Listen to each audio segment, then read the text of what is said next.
វីដេអូនេះគេគូបេះដូងនេះគេបញ្ជាក់ភាពស្មោះហើយមិនទៅគូអញ្ចឹងវិញអឺអឺគឺឯងមិនទៅគូចេញអញ្ចឹងវិញអត់យល់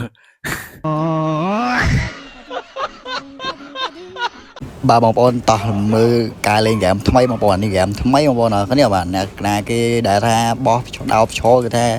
និស្សិតយកកូនកំមុំគេចូលបន្ទប់ឲ្យបងប្អូនគ្នាមើលអាប៉ែនេះគេថាបោះងោឈរបោះឈរទាញខាងស្រីចេញ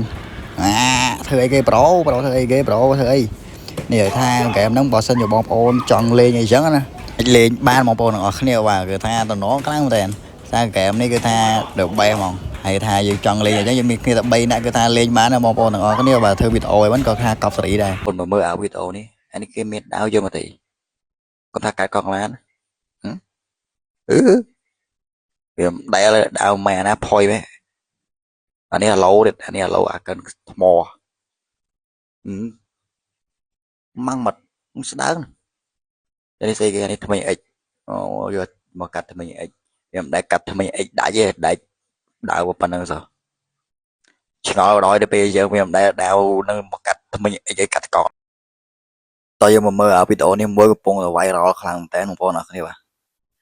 អានេះអាវីដេអូគាត់ទាត់ពោះពោះសុំរាប់ហ្នឹងណាអានេះពោះវែកបងប្អូនអរគ្នាជួយអូមកគេសុំរាប់សទាត់គ្នាដែរអើយជាមានចាណិតគ្នានេះមកជើងអាគ្នាសុំរាប់សឲ្យគ្នារាប់ទាត់គ្នាអើយជឿមែនតា